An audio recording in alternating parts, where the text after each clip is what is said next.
I'm recording now. Okay, great.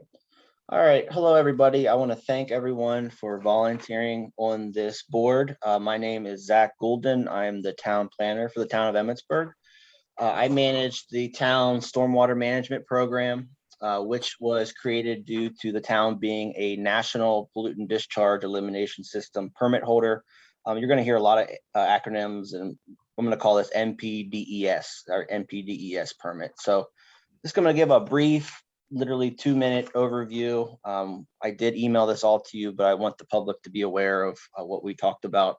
So since the town is considered an urbanized community by the federal and state governments, on April 27, 2018, they mandated through the NPDES permit number 13 IM 5500 that the town of Emmitsburg, along with Brunswick, Frederick City, Middletown, Mount Airy, Myersville, Thurmont, and Walkersville in Frederick County implement the following requirements throughout the permit: a term of October 31st, 2018 to October 30th, 2023, 6 minimum control measures: 1, public education outreach; 2, public participation and involvement; 3, illicit discharge detection elimination; 4, construction site runoff control; 5, post-construction runoff control; and 6, pollution prevention, good housekeeping.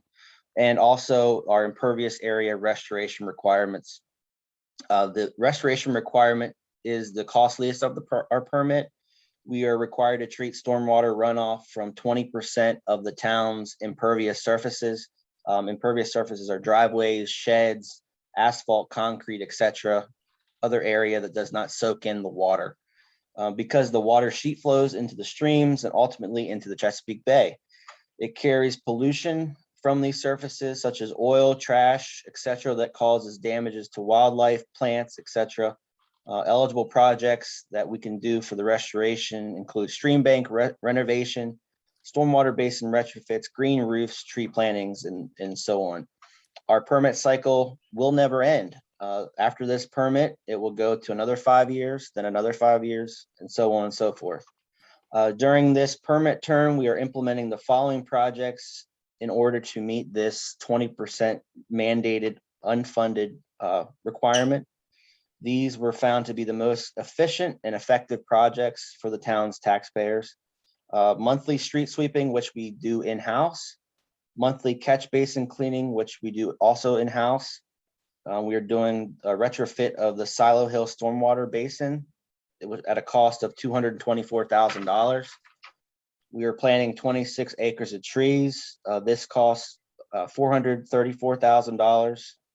Luckily, we did receive a grant and form new partnerships to cover all but $12,000. Community park stormwater basin outfall stabilization. This was almost $3,400. And also we're connecting septics for 500 and 502 East Main Street to the wastewater treatment plant at approximately $25,000. So as you can see, this is an extremely expensive unfunded mandate to our little town, as the restoration requirements alone, not including our first section that we talked about, over $700,000. So on top of all of our other projects, sewer relining, water line replacement, paving streets, and more, it is becoming very difficult for us to find money to pay for this program. Since this permit will continue indefinitely, we are looking for ways in order to fund future permitting term projects. The Board of Commissioners has hired the University of Maryland in order to conduct a stormwater utility feasibility study. Our advisory committee will hear presentations and determine if a stormwater utility is appropriate, how much of a fee is appropriate, the creation of credit programs, and more. A utility fee is charged on all properties, residential, non-residential, for-profit, not-for-profit. Therefore, it is usually seen as a more equitable way to fund the program instead of raising taxes on those properties that are eligible to pay taxes. So I would first like to introduce each committee member and who they represent. So Frank Davis is a Board of Commissioners representative. TJ Burns is a Board of Commissioners representative. Steve Trout, Jubilee owner and business representative. Chatel Patel, Duncan owner and business representative. George Brenton is our largest parcel and nonprofit representative for the Daughters of Charity. John Greenstone is the Council of Churches and Nonprofit Representative. Shannon Moore is our Frederick County Representative. Travis Tracy is Frederick County Public Schools Representative. Mark Long is our resident representative, and Rachel Esses is also a resident representative. We will have a public comment period at the end of tonight's presentation. Each member of the public will have 4 minutes. Questions from the public will be written down and answered at our next meeting. So now I would like to introduce Jen and Michelle from the University of Maryland. They will be our main point of contacts during this project. Jen?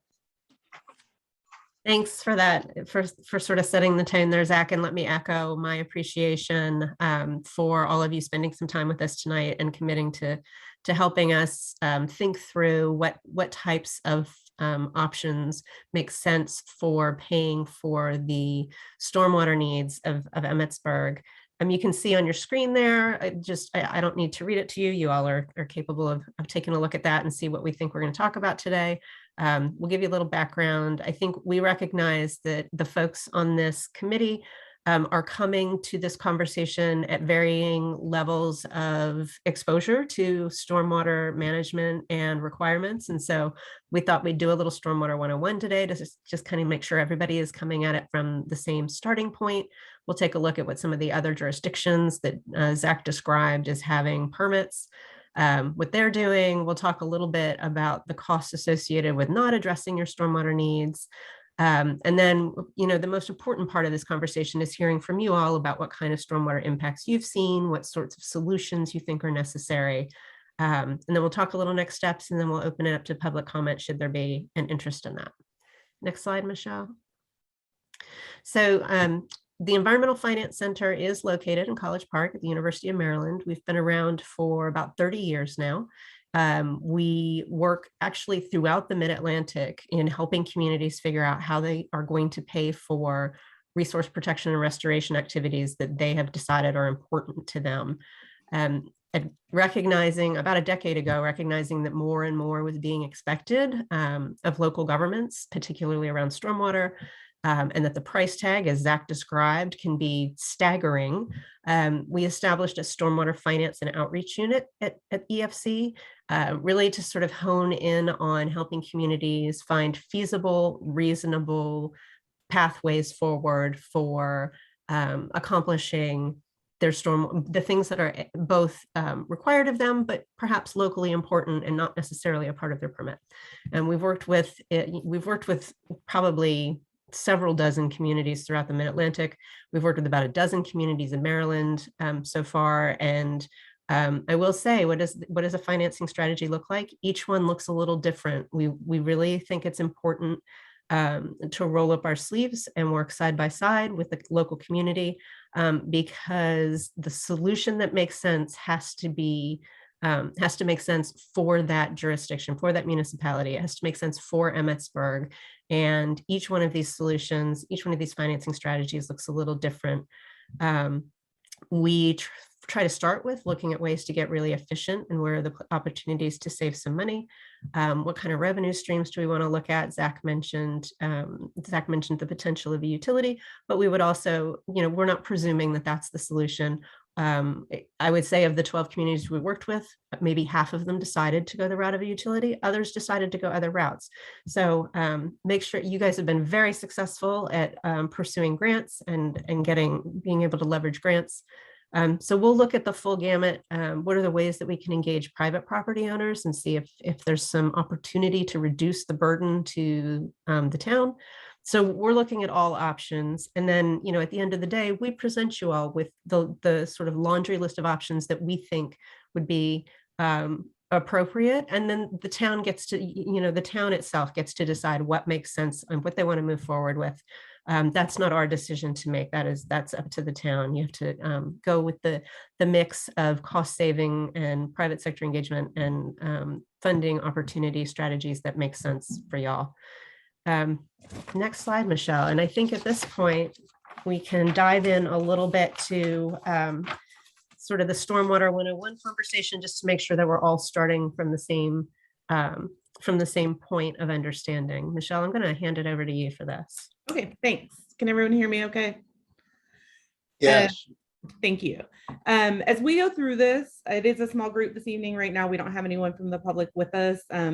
Feel free, if you have questions as we go, to go ahead and ask me them, or if you don't want to do that, you can put them in the chat, or you can just hold them until we're done with the presentation. Any of those options work fine for me.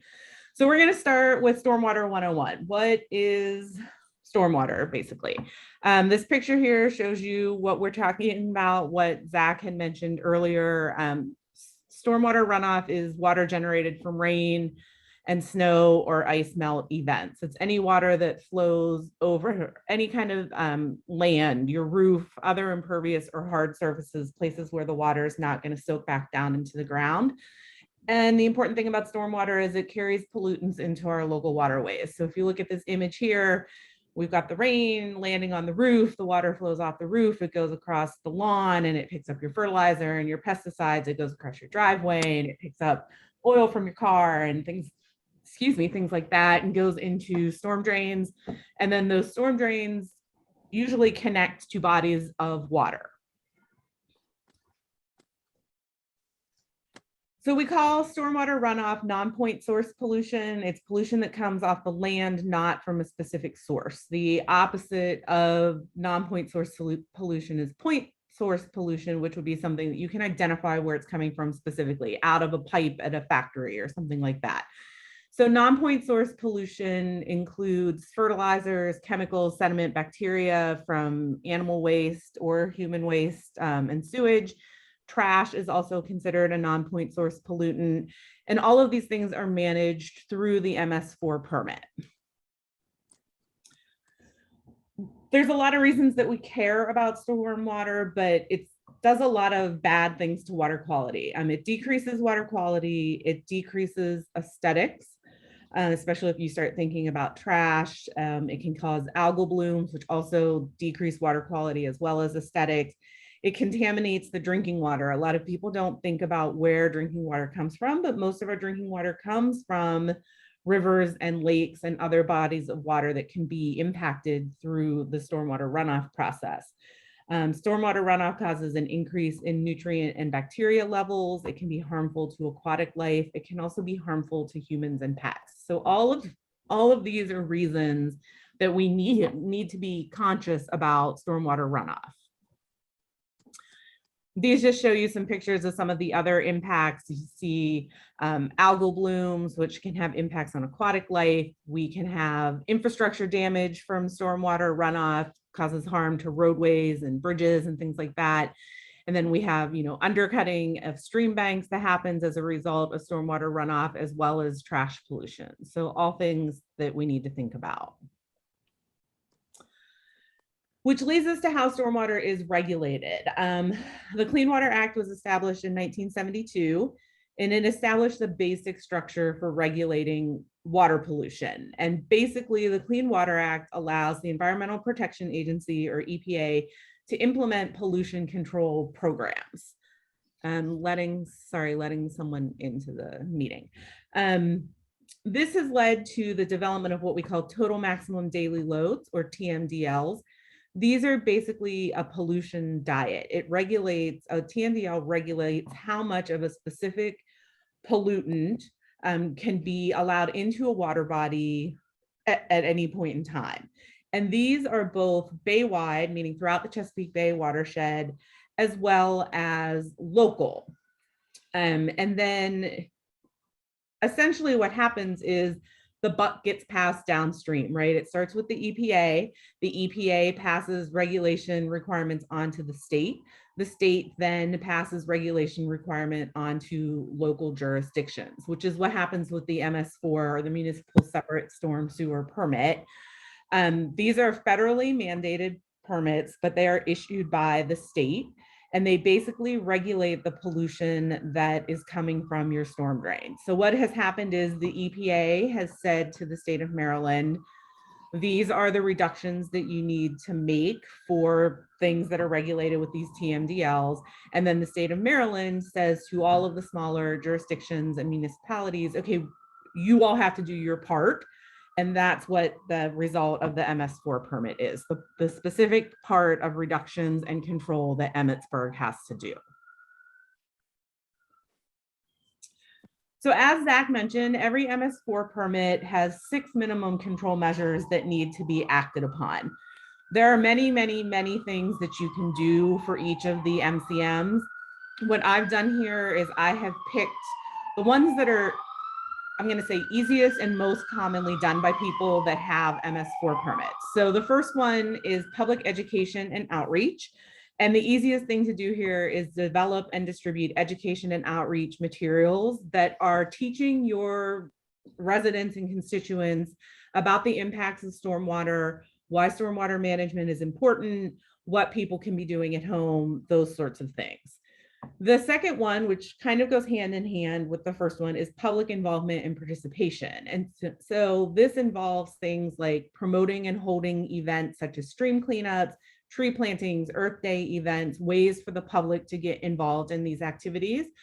It also involves public access to things related to the MS4 permitting system. So for example, allowing public access to see the MS4 progress reports. You have to report on your MS4 permit on a regular basis. And then also allowing public comment period on things so that you can then think about and include substantive, not everything, but substantive public comments into your program improvement, because not only is your MS4 permit issued every 5 years, but it can also be revised. So you can make changes to that permit based off of different things that are happening, and the state will make changes to the permit based off of different situations. So it's a constant evolution of the permit and what you're doing and how you're doing it. The third one is illicit discharge detection and elimination. What most people do is you have to develop, or if you already have one, you have to update and then implement and maintain a program to identify and eliminate illicit storm drain system connections and non-stormwater discharges. What this basically means is you are preventing things that should be flowing through your pipes from entering your water bodies, and from leaking, essentially. Another thing that's really common here is developing a system for the public to report illegal dumping and spills, including like if you see someone dumping something down a storm drain, dumping oil or something down a storm drain. A lot of people develop reporting systems for the public. The fourth one is construction site stormwater runoff control. And essentially what you do is you adopt a approved erosion and sediment control ordinance that the Maryland Department of the Environment is going to approve, saying like, this is how we're controlling runoff from construction sites so that sediment and construction chemicals and things like that aren't entering the water system, water bodies. The fifth one is post-construction stormwater management. And again, you have to adopt a Maryland Department of the Environment approved stormwater management ordinance that ensures proper construction and maintenance of best management practices. So as we go through this process, we will at some point in time be talking about best management practices. In other words, projects that can go into the ground to help control and reduce and clean up stormwater. You have to have an approved way that you're going to manage those practices. And then the last one, pollution prevention and good housekeeping, is developing and implementing pollution prevention plans at all facilities that are going to, those plans have to describe procedures to detect and correct any pollutants that are discharging, releasing, leaking, or spilling on a site. And so every county or municipal facility has to have one of these pollution prevention plans, basically saying something like, if you're keeping vehicles for county maintenance in a yard, right? Like what are you doing to make sure that oil from those trucks is not leaking into the sewer system or something like that?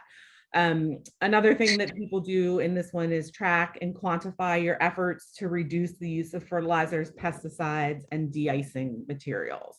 This is something that, for example, the District of Columbia is actually doing a big study right now to see if they can use alternative de-icing materials that are safer for the environment so that they can use that under their pollution prevention and good housekeeping for their permit. As Zach had mentioned, there are 8 municipalities in the county that have MS4 permits. Brunswick, Emmitsburg, Frederick, Middletown, Mount Airy, Myersville, Thurmont, and Walkersville. All of these municipalities are essentially doing those things that I just mentioned for their MCMs. They're the easiest to obtain. They are what most people start with. And pretty much all 8 municipalities in the county are doing those specific actions that I just read through. If you think about the municipalities, they range in population, they range in size. The smallest, Myersville, has a population of around 1,900 people, to Frederick, which is obviously huge compared to everybody else.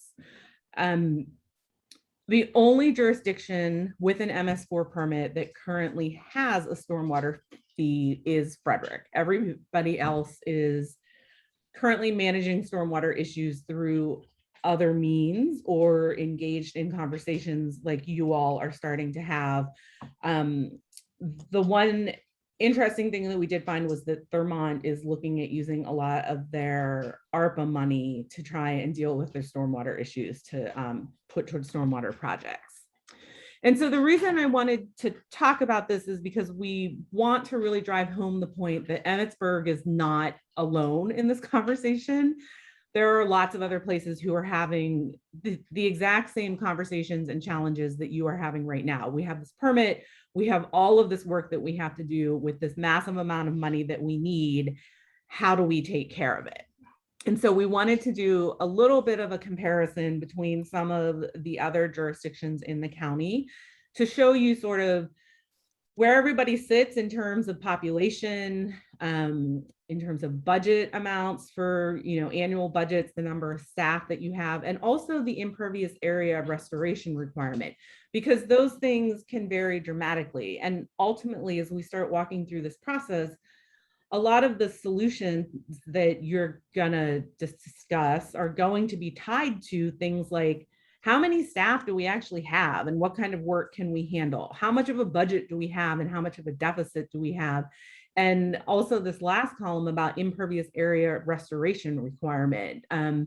You can see the difference between, Emmitsburg, Myersville, and Middletown are all like kind of in a similar sort of range. And then you look at Thurmont and they have astronomical number more acres that they need to restore or treat than the rest of you do. And so we just wanted to show you a little comparison and talk about the fact that, you're not in this alone. There's a lot that can be learned from what other people and how other people are doing it.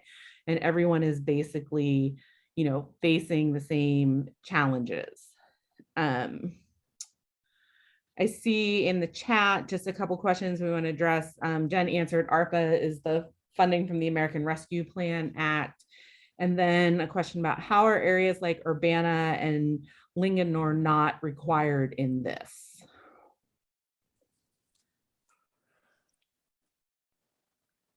That second question, are they in Frederick? I'm not 100% sure where those places are. So. They're in Frederick, but they're not incorporated and they don't exceed the census designation for population. Okay. Thank you. Some of them are incorporated, but they don't hit the census designation, and some of them aren't incorporated. Okay. All right. Any other questions at this point? Explain to me about Urbana and Lake Linganore, wherever you're talking about. Explain that to me, how that, when you're talking about the census. So they're not municipalities. So you have to be a municipality first to get a phase 2 designation. And then if you are a municipality and you have over a certain number of people, then you would qualify. So those aren't tax generating entities. Like Linganore is a community development authority at the most. And so it has no way of creating an MS4 program. So the county, it's part of the county's MS4. So we're responsible for what happens in Linganore. So we do Linganore. What about you say the county controls Linganore? Yeah, because it's unincorporated, so it's part of the county. So we have to do the restoration for Linganore and other areas, and our restoration requirements closer to 1,981 acres. Right. Thank you. You're welcome, sir. Is Urbana also in Frederick? Yeah, and that's another unincorporated area that's part of the Unincorporated. county. Yep. Sorry, I'm not good with all of my Maryland geography. That's okay. You're doing great. That takes us to what happens if you don't do anything about this? You ignore the problem and ignore the problem. Well, thanks, Michelle. It can be frustrating, right? Because the government, the feds come in and they roll it down to the state, and the state comes in and it rolls it down to the local governments. And it can be frustrating to have these incredible price tags and no real support to do what you're being asked to do. And so it might be tempting to push back or to ignore what's being asked of a community. And I think we just want to make sure that, there's the other side of the coin is the cost of not taking action and not maintaining your permit and not being in compliance with what you've been asked to do. I mean, the first and foremost situation, the existing permit that the town has language in it about the types of criminal and civil penalties that can be assessed if the town is out of compliance. If it's accidental, negligence, it can be anywhere from $2,500 to $25,000 per violation per day. If it's knowingly not doing what you're supposed to be doing, it can be from $5,000 to $50,000 per violation per day. So, I mean, those are certainly other side of the coins costs to think about. But then there's also just the importance of quality of life in the town, right? If we're not installing and maintaining infrastructure, it can fail on us and it can create emergency situations. And as you all probably well know, those types of emergency situations and those kind of crisis repairs, it's always a more expensive outcome than if that infrastructure had been installed and maintained from the beginning. And those types of emergency situations can have very real health and public safety implications. When creeks rise and wash cars off the road because culverts aren't properly sized, those are some very scary situations for your residents, right? And then when stormwater is inundating your source water or your drinking water system, that can mean greater treatment costs that are incurred to address all those additional gallons of water flowing through your system. And then there's the degradation that, Michelle had some pretty compelling photos earlier. This types of degradation to habitat and the impacts to wildlife can really have wreak havoc on your recreational opportunities, or if you're a destination for recreators. They're not going to be able to come and enjoy and spend their money in your town, right? And that in turn can obviously impact your local economy. And even if it's not the habitat and the wildlife implications, if flooding is preventing access to your commercial districts, that again is another cost to the community that sometimes doesn't get recognized if we're not addressing some of our stormwater needs.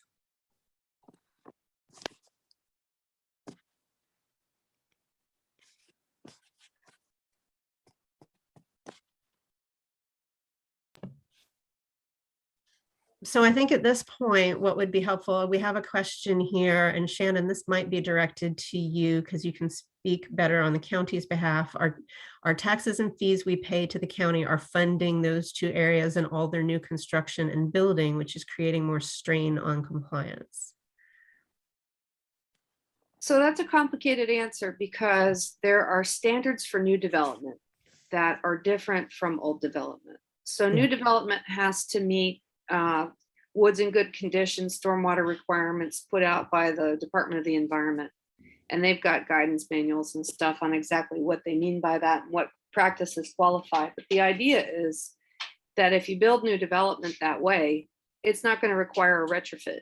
So you're not going to have to be able to pay to restore those areas. So the impervious area restoration requirement is driven off of the part of the community that was built prior to stormwater standards that treat for quantity and quality. And so that's only a subset of the community.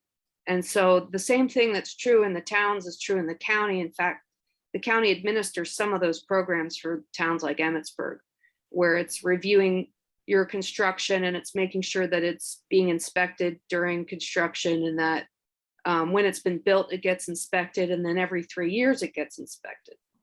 So the county continues to do that for the towns. So new construction isn't what's driving this restoration requirement.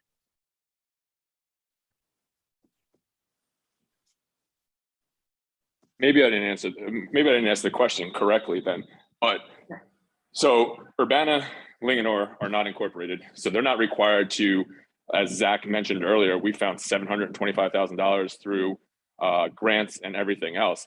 Those two areas are not required to do that. The county's taking control of that, correct? The county is required to do restoration on those areas, the parts that were built prior to the stormwater regulations, just the same way the municipality is responsible for doing the ones within the municipality.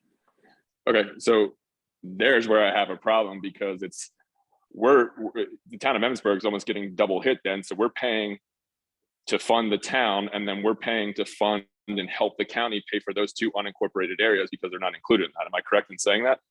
So the county and the towns have these discussions, they're tax equity discussions, where they discuss what services are being provided and figure out how much of the services are being paid for by the towns versus the county. And then they come up with a tax rate based on what portion of services the county is providing versus the towns.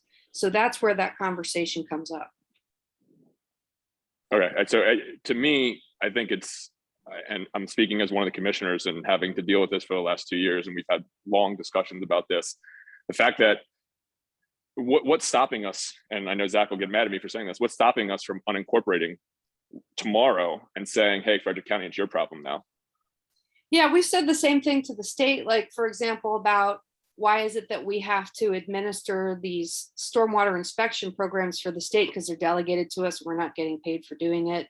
And when we kind of rattled the saber and threatened to do that, our businesses said, hey, you know what, we don't want the state doing this. We don't want to lose the benefits that we have for having these kinds of services. And your community might not want to lose the benefit they have from being an incorporated municipality. It takes municipalities a long time to get incorporated, and there's a lot of benefits that they have as far as self-rule that they don't have if they don't have that kind of a designation. So, I mean, I don't disagree with what you're saying, but at the same time, you know, we may have some self-rule, but at the end of the day, the county executive and county commissioners ultimately overrides everything we say and can say. So while we're incorporated, and yes, that's great for some of the benefits, we're still getting controlled by the county and paying these additional fees and having to spend our time and our staff's time to find this money, to delegate this money, find the time, and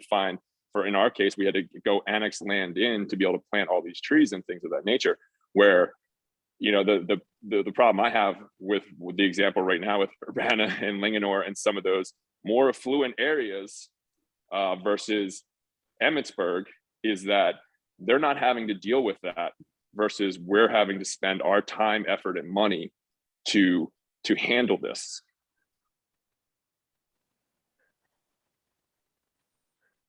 So Shannon, when those tax discussions are had between the county and the municipalities, it's based on the services that the county is providing to the municipalities, correct?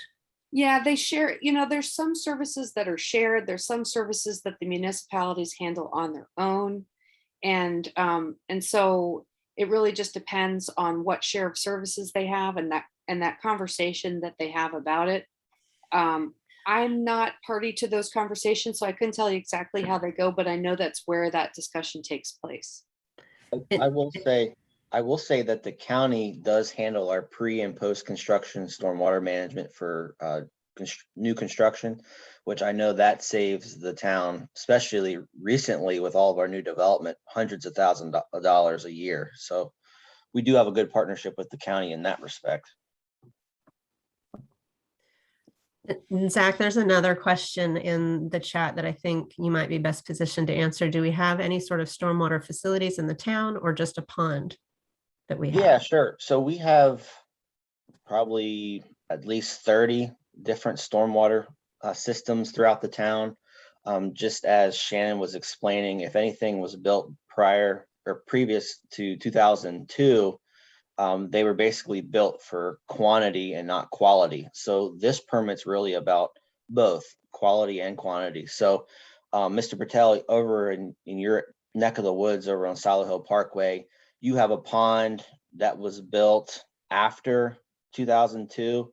I think it was 2005, 2010, something around there. I have to look at our records, but so basically we're not getting hammered for that pond because it does provide not 100% quality treatment, but it does meet the 2002 manual. And I expect, Shannon, I don't know if you expect the same thing. Any day now, the state will probably say, well, we're coming out with a 2023, 2024 manual, and we'll have to meet that for our next round of permits. So I think we're always gonna have something to meet. There's always gonna be a new goal to meet. Hope that answers your questions. We have a ton of stormwater ponds, and this, for example, Rudders is being built right now. They're required to have a pond to treat all of their stormwater runoff. So do we have to, I mean, all those facilities that we have, I mean, is it possible to improve that and get what we want, or like, do we have to build brand new facilities or what? Yeah, so we have a little bit of option of both. So one of the projects that we are undertaking is the Silo Hill residential development behind your development. Mhm. They have a pond that was built previous to 2002. So we can get 7.96 acres of credit for retrofitting that pond. So we found that to be like the low bearing fruit, one of the cheaper projects. And I know 224,000 is a lot of money, but it's actually one of the cheaper projects that we found to fulfill our permit requirements. But we are able to do like stream bank restoration that counts as credits, and we can also create new ponds. We found that wasn't the most efficient and effective way at this point of our permit term. But unfortunately, as the years go on, that's something we're going to have to do. Can I say something, guys? Sure. Absolutely. Here's my question. I'm looking at this MS4 program and we're talking, we got to do this. How do we get a base point? What's our base point for clean water that's going into the bay? I look at all these things that the town's doing. You got monthly street sweeping, the pond retrofit. What is our cost benefit? Do we know what our base is? What do we need to clean up that's going into the streams, that's going into the bay, that's coming from our 20 acres of prior to 2002 building that's polluting the bay? Do we have a base? Is there samples of water taken throughout the town and find out the source of the streams in Pennsylvania that are coming through our town? Is it polluted before it gets through our town, or is it after it leaves our town? I just don't quite understand. We're trying to do something here to clean the waters before they get to the bay. But if you don't have a base, are we just saying we got 20 acres, we got to do a couple programs here? So some politician at the state or county level tells me, okay, Emmitsburg, that's good. You swept your streets. That's good. I'm trying to figure out what's the understand business and cost. There's a cost benefit to everything we do. You're talking about the low fruit, which I understand that. But is that going to do what we need to do? Or we just spending $224,000 to satisfy somebody in office or a assigned person?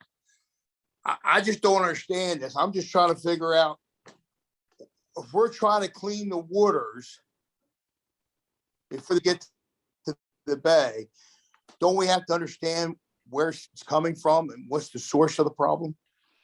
Does that make sense? Maybe I don't understand this.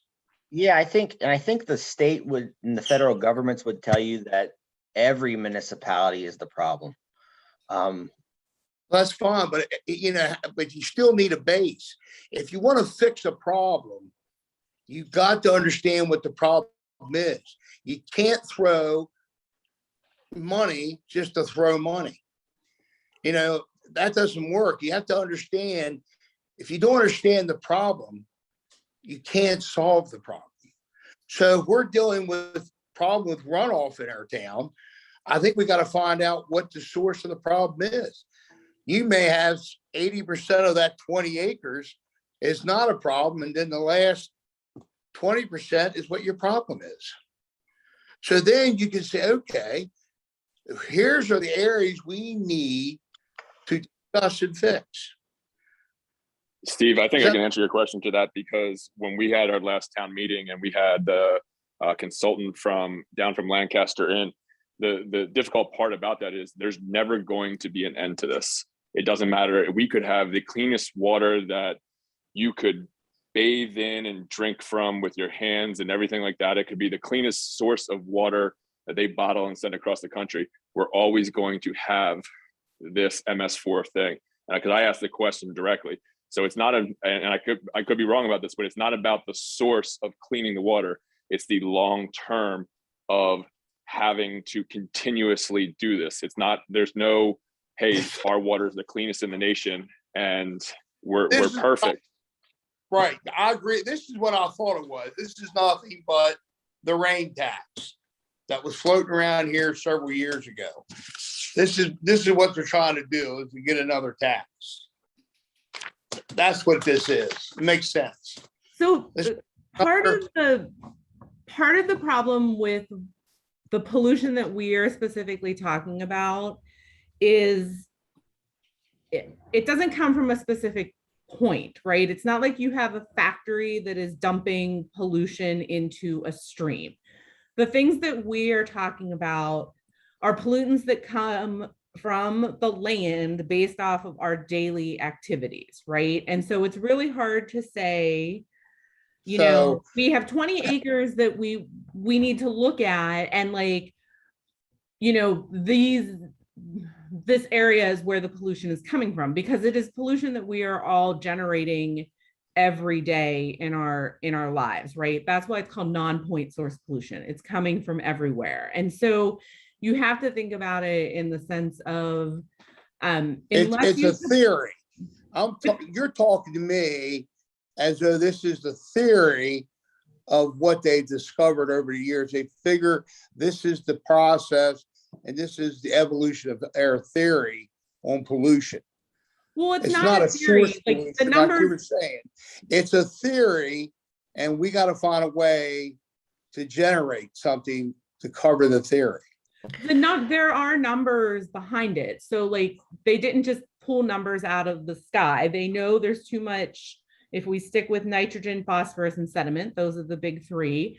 We know that those are the three pollutants that cause the most problems with water quality everywhere and in the Bay, right? Right. So we know how much we need to reduce the load into the Bay by to get to meet a water quality standard, a standard that is healthy, that promotes good aquatic life, that makes it safe for people to recreate, safe for people to eat fish, things like that. That's a numeric base.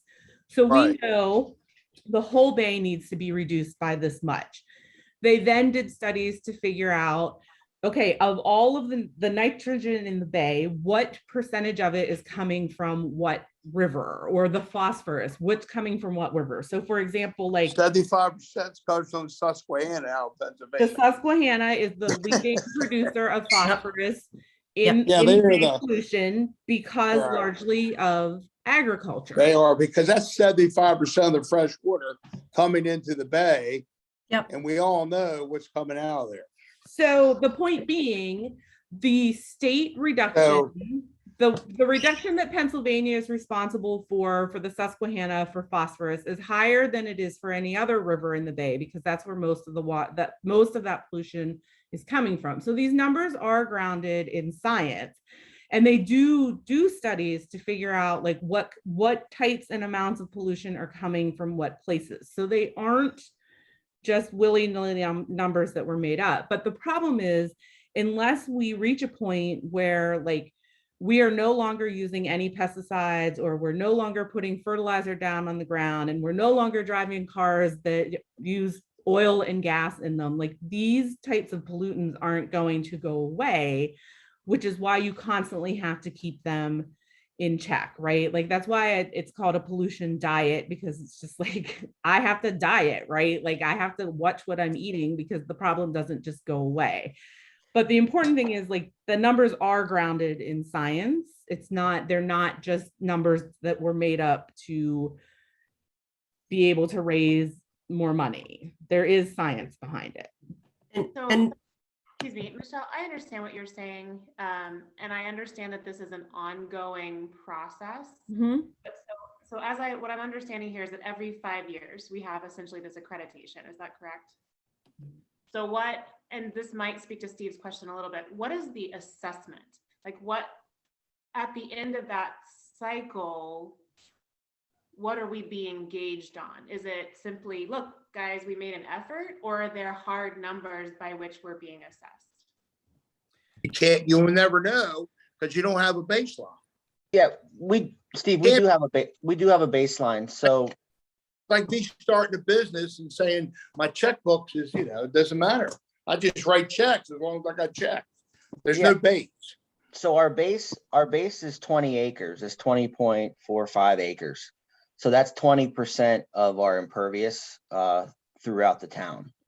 So at the end of the permit term, the state needs to see that we met our 6 different requirements: post-construction, pre-construction, good housekeeping, etc. But then we have to meet our baseline, which is the 20 point some odd acres.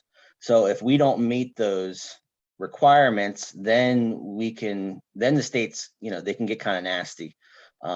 They could, what Michelle and Jen were saying, we could get fines. There's actually criminal penalties where our commissioners can go to jail. That's a possibility. So The other thing, I'm sorry, go ahead. Who's talking? Go ahead. the other thing to understand is each of these practices that Zach was mentioning, whether it's a pond or whatever kind of best management practice you put in, stream restoration, you retrofit a pond, you build a new pond, each one of these practices has been approved by the state and the EPA, and there have been studies done to say this many linear feet of stream restoration will reduce your sediment loads by X amount. And so you look at the types of practices installed, the size of the practices installed, and there are numbers generated to say, like, whether you're meeting your nitrogen, phosphorus, and sediment reduction. So everything is numeric based. And so to Zach's point, like, if you're not meeting your 20 acres of restoration requirement, that means you're not meeting your required reductions, which is what can then lead to the fines and the criminal activities. Like Prince George's County and Montgomery County both have been under consent decree because they did not meet their restoration requirements. And so it's a legal process with the Environmental Protection Agency where they are under what's called a consent decree because they weren't making their requirements. They didn't meet their goals. So the state or the federal government has a chart that they give the town and say, here's your targets. If everybody in town sweeps their driveway and cleans their driveway once a week, that's like so many hectares of acres or square foot. So in other words, if I sweep my parking lot at the Jubilee store once a week, I can get credits towards this 20 acres. No, so it's not Steve, it's not individual parking lots. The town actually has to sweep streets. So for example, the parking lot is no different than a street. You got oil and debris and everything else that somebody pulls in. That same Chevy that went through town that you're sweeping is coming up to get a loaf of bread and a pound of bologna or a hot dog at the store. I mean, it's the same thing, right?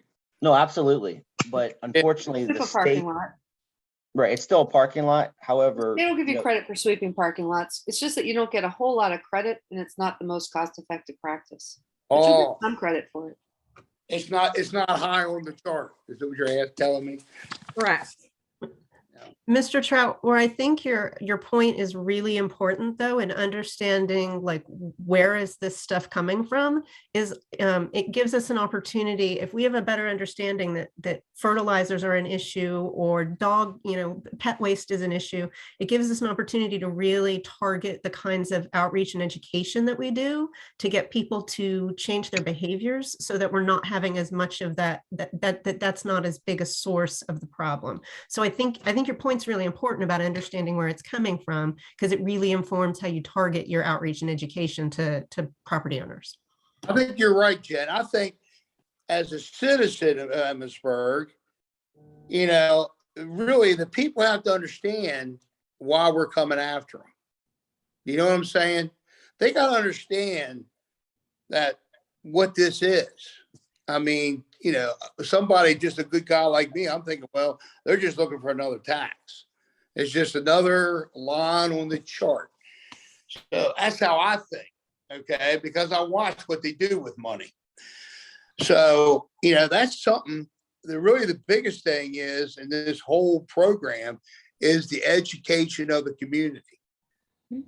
That's something I think we really need to educate so they're more willing or more understanding of the things we have to do to suffice to what the federal government and the state are pushing down on us. That's an excellent point, Steve. And that's why we hired the University of Maryland to help us with that. Because, average Joe Schmo is going to be the same thing. Well, this is a rain tax. This is a rain tax. Well, this is, we're going to try to explain. That's why we're having these public outreach meetings.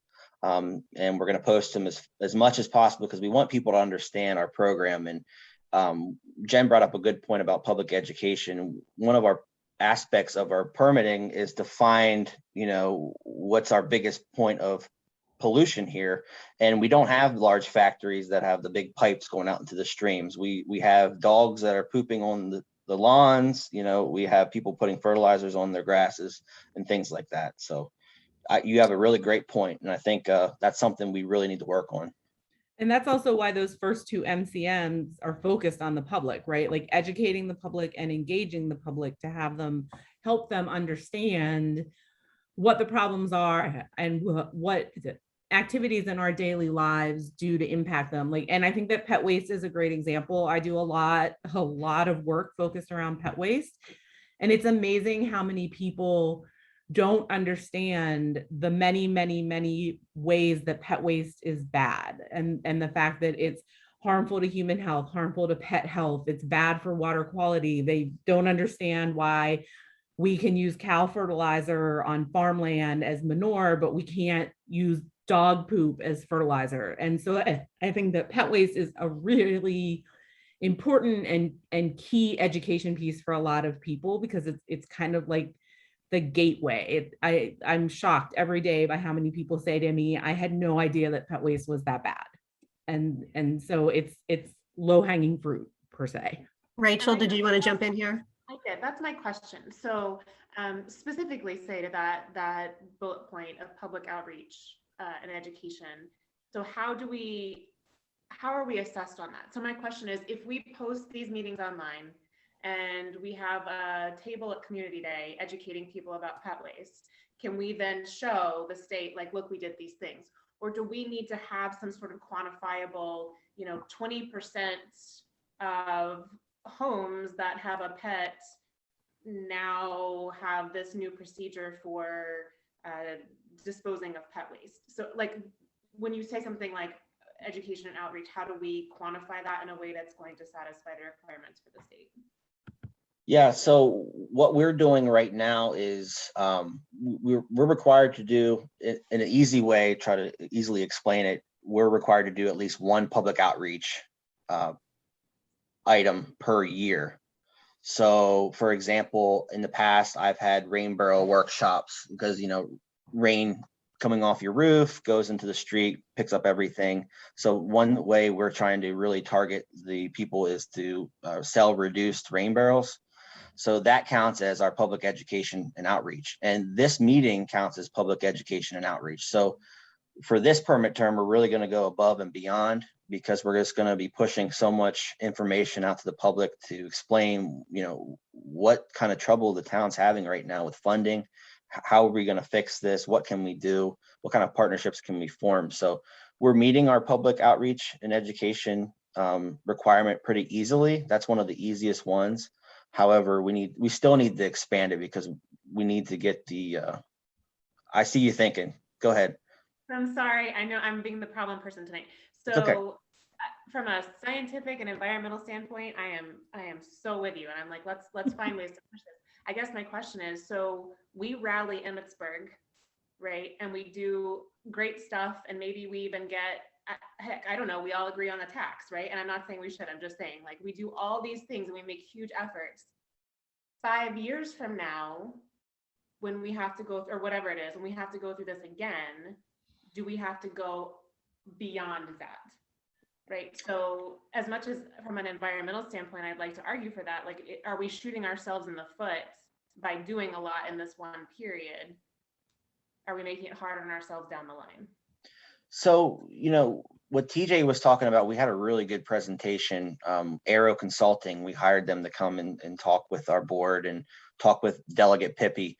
And, he said to basically do the minimum. So do your 20 acres, don't do 28, don't do 30 or 40, because at the next permit term, they might say, wow, you're doing a really good job. Maybe we'll reduce you to 10 acres, or, we'll keep you the same at 20%. They haven't come out with that next permit term requirement. I'm expecting it's going to stay the same at 20%. Shannon, are you thinking the same?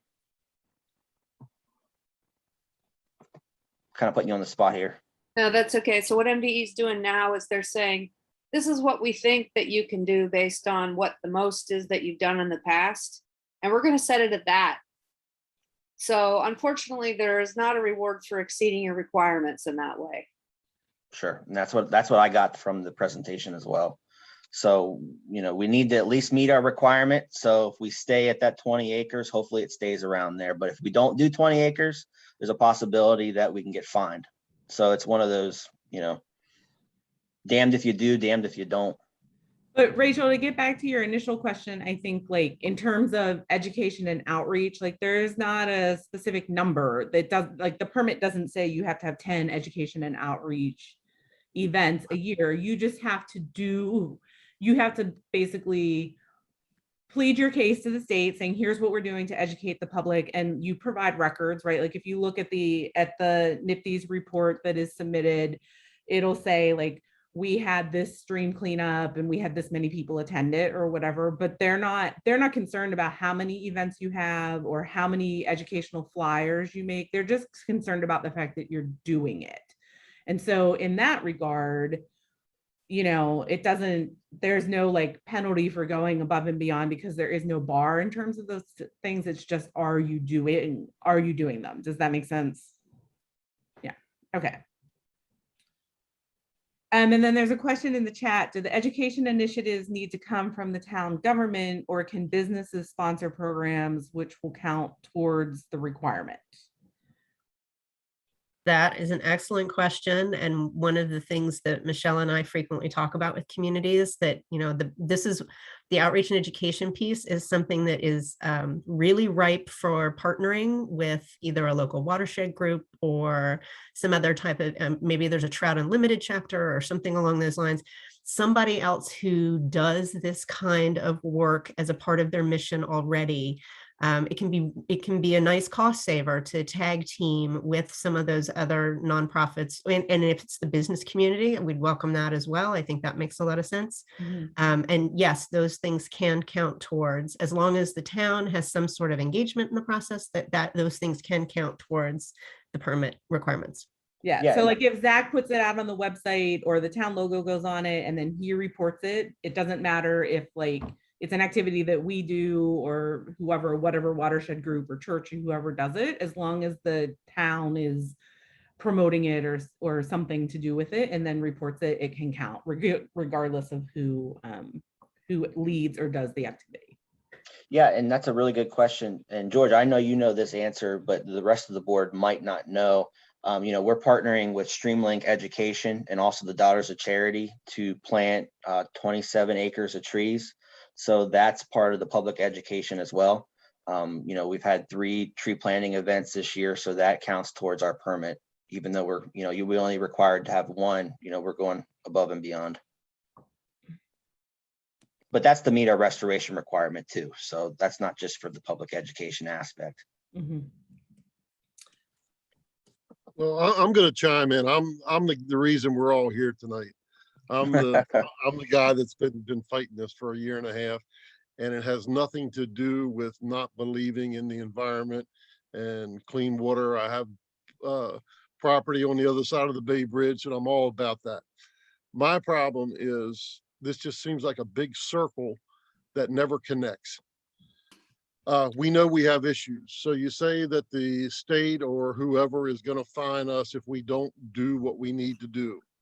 Well, we also have sewer lines that every time we get a heavy rain, we have raw sewage running out into a playground, next to a stream, and various other into people's basements that we can't afford to fix because we're spending $300,000 on this program.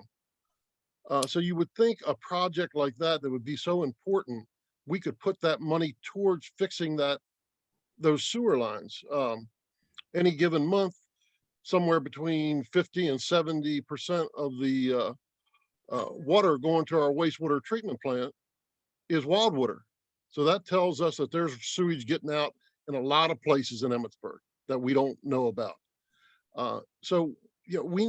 We have so many little projects that we need to fix, but we can't get to them because we're planting trees, and we're have our maintenance guys sweeping the streets, and I'm all about that. Don't get me wrong, but it's gotten so big for a little community of our size.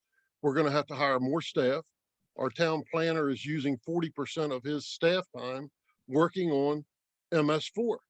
So he's not able to do the other things that we need to do to run this town. And it just seems like it's a vicious circle. And when Commissioner Burns, he brought up a map one night at our meeting, and it looks like about 4% of the country is engaged in this program. Well, how did poor old little Emmitsburg be this big part when only 4% of the country is into this? And I know we have a direct line into the Chesapeake Bay, but we have, as Mr. Trout said, we have nothing to do with the Susquehanna. And every time there's a flood, you hear the people on the bay, the Middle River area, in Baltimore County saying, man, when they open those floodgates or whatever, all we have is debris. We have tires, we have everything under the sun when the water goes down. And it's sure not poor old little Emmitsburg that's doing that. And it seems like whatever little bit we're doing with our 20 acres gets washed away or gets eaten up by the big whale coming down and eats all the little fish. So I don't know if I'm making any sense or not, but we're trying to run a town, a very small town on a very limited budget. And a lot of our resources is going into this MS4. And I don't know how we're going to continue to be able to survive if there isn't an end in sight. And I hope that makes some sense. And if I'm way off base, please tell me. Because Mr. Trout and I went to the same schools. That's why we're on the same page, you know. He is older than me, but we went to the same school. That was good. That was good, Frank. Mr. Davis, I'm not suggesting that there's not logic in everything that you just said. We hear where you're coming from. The permit is what it is at the moment. I'd love to tell you that if you did your 20 acres, it'll go away, but it's not the reality, unfortunately, under the current regulatory regime. But I'm not suggesting that everything that you just said is not logical. I wish my wife was here to hear that. Well, it's being recorded, sir, so perhaps you can share the recording with her.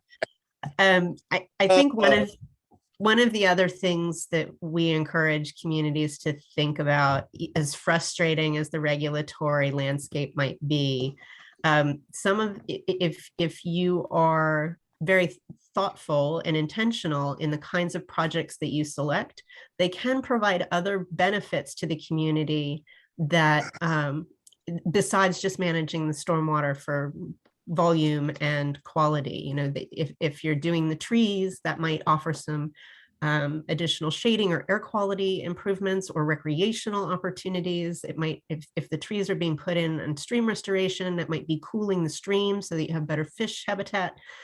So a lot of times it means thinking about the stormwater, addressing stormwater in a way that brings the community other benefits that are meaningful to local priorities. And so I would suggest that might be something else to think about too. Oh, I understand it fully, and I agree with you, but here again, with our little town, we're running out of places to plant trees. We had to annex in property. It's such a big project for a little community like this. Yeah. I don't know, and I did do some checking around, and unless I was given bad information, Carroll County, the county takes care of, you can give the county your money, and the county would take care of our requirements. So if I'm looking, I've tried to calculate real quick, would the county bite another 200 acres off if we would give them the money? At least that would free our staff up. That Zach wouldn't have to be doing all his time applying for grants and all this other stuff. If the county had an employee that was, or a department that was their job, and we helped to fund that. It seems to be working very, very well in Carroll County. It's my understanding that from our permit that we can purchase the credits. However, it's also my understanding that they're extremely not cost effective. Jen, you know anything more about that? Shannon? Well, it depends on who you buy them from. So there's a couple things that just came out right there. One is, yes, Carroll County does administer the restoration requirement for its towns, and it's done that for quite some time. It's the only one in Maryland that does it. Most of the jurisdictions have their own permits. And then your second question was, I'm sorry. Could Emmitsburg give money to the county? Oh yeah, on the credits. Yeah. So, right. You know, we had to buy credits when we finished up our permit because we were only able to do like 1,100 acres and we had 1,900 acres. We bought them from the wastewater treatment plant because it outperformed the standards that it had to meet. But the problem with that is they're only good for the year in which you buy them. So you have to buy them every single year that you need them. And ultimately it becomes more expensive to do that. We did it because we had to, but longer term, a better solution is to just do restoration in the most cost-effective way. And I can talk to you more about that at some point if you're interested, but it's something to do in a pinch, but not something to do long-term. And I think something else we have to do, we have to find a way, and it's up to the small municipalities, is to educate our elected officials, because when Delegate Pippy was first contacted and also our state senator, they weren't real familiar with any of this. And when we started telling them what was required out of us, they went, no, you've got to be wrong. So, you know, when we say we can't change this, there's somebody setting these rules that has a boss, that has a boss, that has a boss, that you finally got to get to somebody to say, look, you're breaking these small little towns. And here again, and please believe me, it's not that we don't want to do our part. We can't afford it. We just can't afford it. And to fix our own problems. We have people drinking brown water here in Emmitsburg. We have, water lines that need to be replaced that we can't afford to do. And, so there's, it's not like we're sitting on this big pot of money and go, oh yeah, we can just throw it out and let it go. And I think that must be what some of the other municipalities are going, because the mayor claims that nobody else in Frederick County seems to be concerned about it. So I don't know if that's, if that's what they're telling him, or, I think everybody is, to be honest. I mean, I hear about it quite a bit. Yeah. So I don't know. It's just that we just can't afford this one. It's like saying we need a new car, but we can't afford a Lexus. We're going to have to buy, you know, a used Ford Escort. We just can't afford this year after year.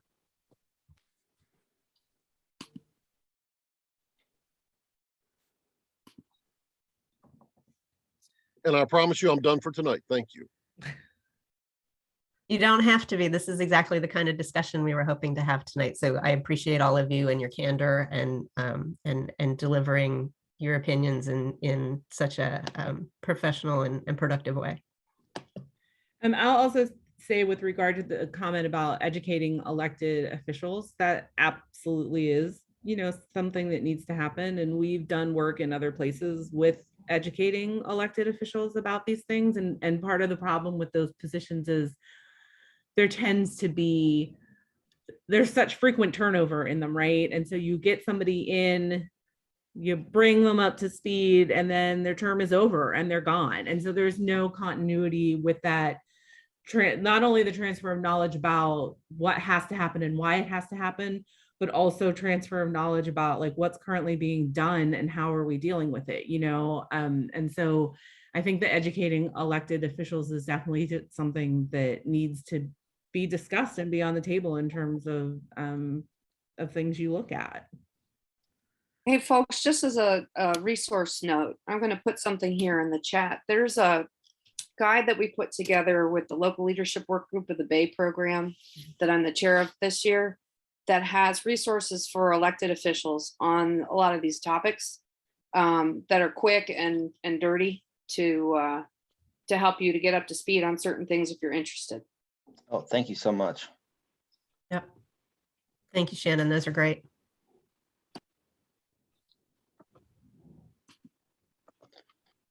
Are there other thoughts, comments, questions that folks would like to put out there?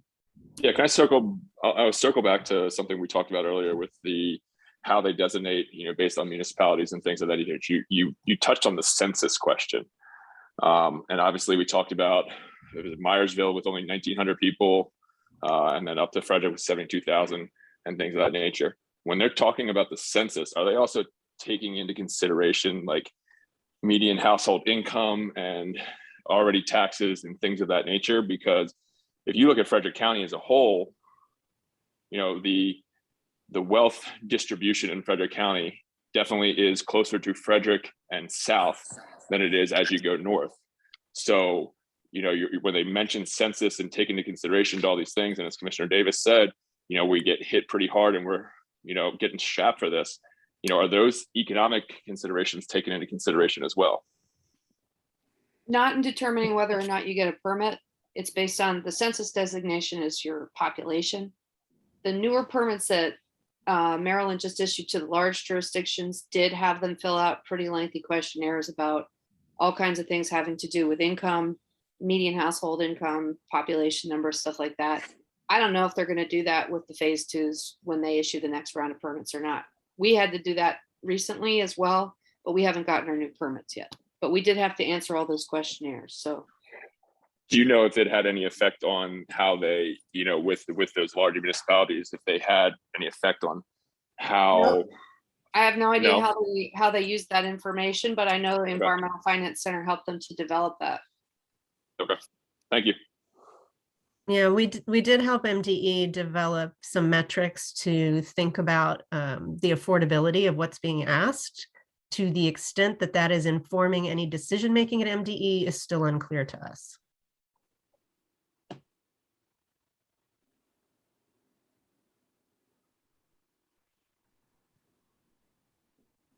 Not to put a plug in for all of the organizations I work with, but I'm also involved in the Maryland Municipal Stormwater Association. And we have a lot of phase two jurisdictions, and we work on these kinds of issues with them to help them because they are pretty much all in the same boat that you are. So if anybody wants information, I can send you about that as well. I'd like that, Shannon. Zach.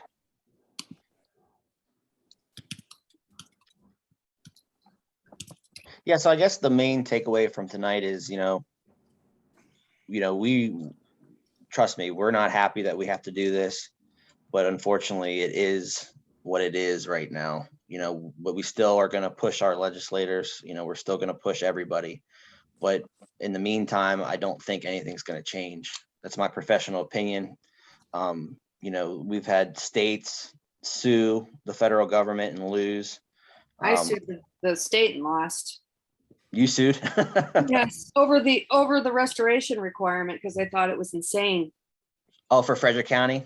Yeah. Okay, so that's a good example as well. So, so many lawsuits have been out there, and fortunately or unfortunately, they've lost every one. So that's why we're here tonight. And lawsuits aren't cheap either. Correct. Is there any other questions? Comments? Michelle, Jen, do you want to outline our next meeting briefly?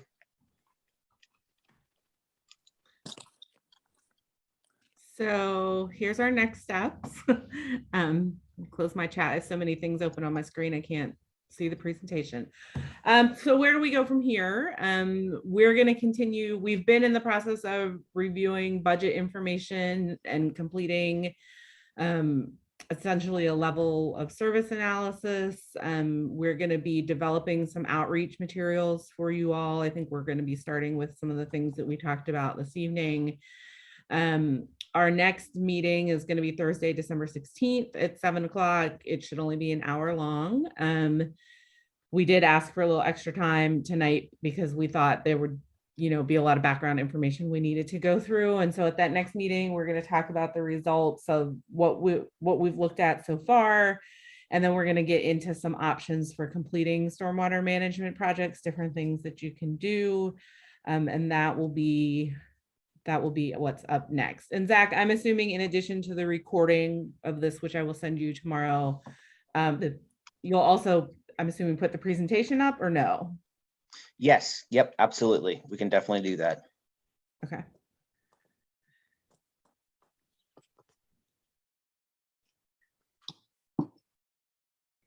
Well, again, thank you all so very much for being so giving of your time and your thoughts this evening. I think this has been really helpful for us to understand where y'all are coming from and what kinds of opportunities are important to y'all, and what some of the challenges of some of these issues that we've been discussing are, and the burden to the town.